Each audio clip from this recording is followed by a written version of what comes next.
Hi, welcome to Made to Heal with Angela Brown. So we're talking about addictions the last video, and I'm going to carry on with that here in a second. But I want to talk about my new book that's out. You are made to heal spiritually, emotionally, mentally, and physically. It just talks about my journey. It talks about how I was stuck for 30 plus years in anger, resentment, bitterness, and I had depression and suicidal thoughts. There were times that I just couldn't get out of bed, and I just wasn't a happy wife or a happy mom, and I just didn't know how to overcome things. And so I hit rock bottom a couple times.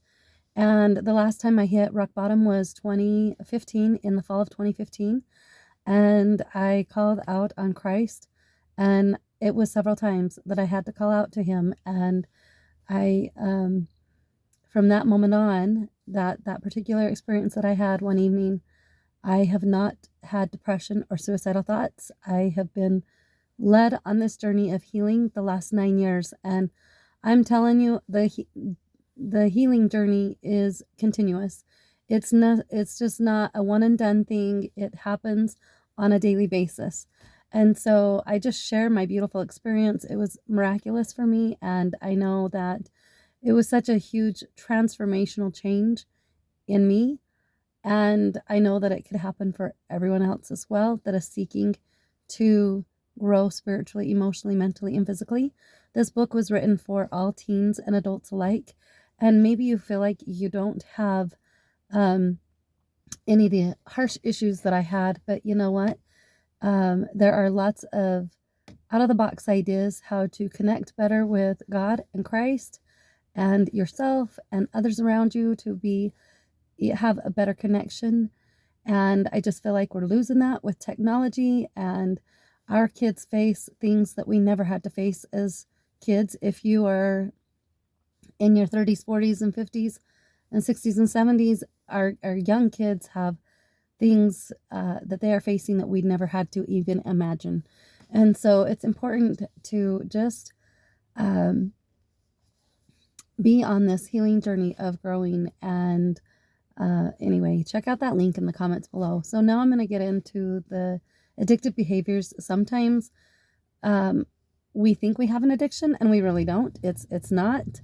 But there are different levels of addiction, and it's important to pay attention to that. And I am taking everything that I'm saying comes out of this manual of emotional resilience put on by the Church of Jesus Christ of Latter-day Saints. If you go to thechurchofjesuschrist.org, you will find access to this manual, and I highly suggest it for you and all your loved ones. If you are 14 years and above to 114 years, this is highly recommended. I have done the course twice, and I continue to do it every couple years just to remind me of the tools that are in them. And it's funny because I was on my healing journey. God had me on my healing journey 5 years before this came out. It came out in 2020, and I hit rock bottom. My last rock bottom hit was the fall of 2015. And I feel like God gave me like a sneak peek of what was coming. He gave me the tools, and it was like, wow. It is just all put here beautifully in a manual for people worldwide. And so take advantage of that. I think it's so important for us to all be on a healing journey. We all have things to heal from: childhood trauma, emotions that we have buried, that's trapped. And I'm telling you, 90+% of our pain is due to our trapped emotions that we have not resolved yet. So it's important to pay attention to what's going on within your body, pain-wise and feeling-wise, emotion-wise. It all plays a part. And everything happens on a spiritual level first. Everything happens on a spiritual level first. I can't express that enough. It's going to show up. It starts spiritually. It shows up spiritually before it does on a physical level. And in this manual, it gives you some ideas to do your part. What you can do to help your addictive behaviors. And so these are some of the suggestions that they say and each one of them is amazing. So pray for help. God is always there. He doesn't care where you're at. He will meet you where you're at.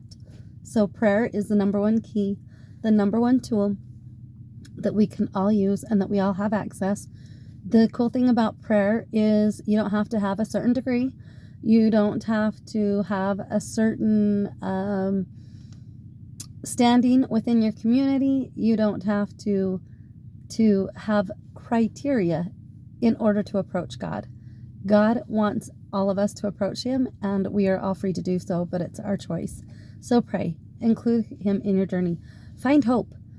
Just know that there is hope, and through Christ, that's where true healing helps. And then the other one is be honest. In our addictive behaviors, we can make excuses and say, oh well, it's not that bad, or I only do it once a day. Whatever your addiction is, okay? It could be sugar addiction, cocaine, cigarettes, alcohol.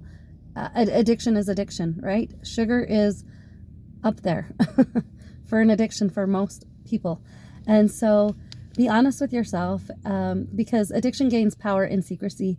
If you're going to be secret about something, and if you have to hide stuff from other people, then you know that it's not a good thing.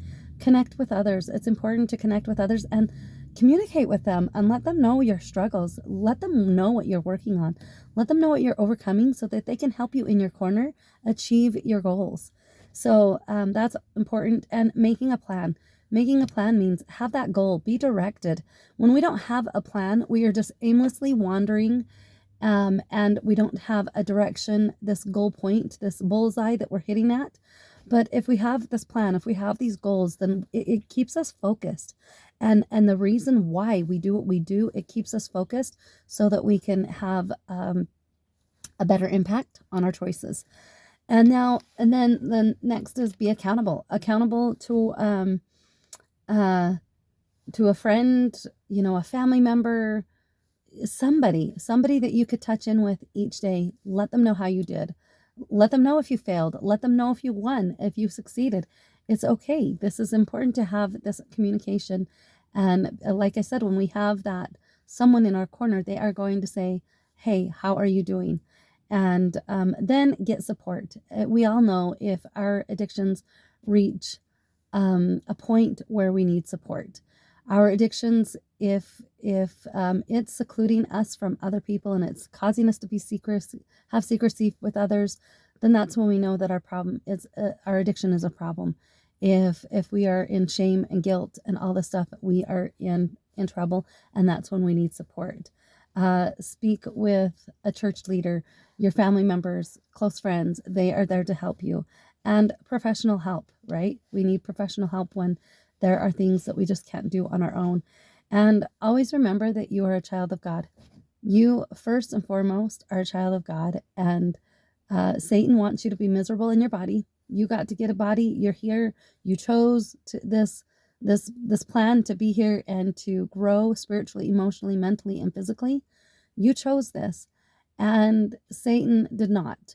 And he is miserable. And he wants you to be miserable in your body too. And having addictions and things that we are drawn to, addictive behaviors, he loves it when we have these addictions, because in a sense, we become his followers, right? It's what he wants. He wants us miserable like himself. And all addictions lead to misery.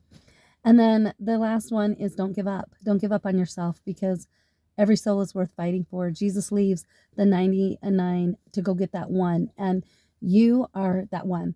We are all that one.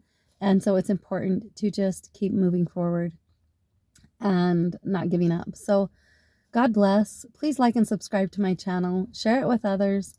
I support you in your journey of healing spiritually, emotionally, mentally, and physically. It's important that we focus on these areas as a whole and work on these to become balanced.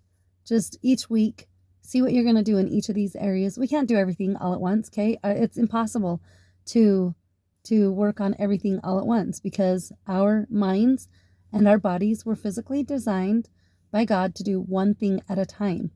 So our thoughts and our actions and everything can play into our role of healing spiritually, emotionally, mentally, and physically if we allow that to. And just pick one goal in each of these areas each week and focus on that to become your best version. So God bless, and until next time, we'll see you later. Bye.